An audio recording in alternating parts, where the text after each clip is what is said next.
Stuck with the frustrating, the application has failed to start because its side-by-side configuration is incorrect error. Fear not. This video is your ultimate guide to troubleshooting and fixing this common issue. We will walk you through step-by-step solutions, helping you understand and resolve the side-by-side configuration problem in no time.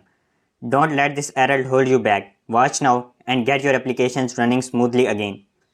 Check the system event viewer for error messages related to the side-by-side configuration issue. Step 1. Open Event Viewer by pressing Window plus X and selecting Event Viewer. Step 2. Navigate to Windows Log, then Application. Step 3. Look for any error messages that mention the application failing to start due to side-by-side configuration error. Step 4. Examine the details of the error for clues about the specific issue. Step 5.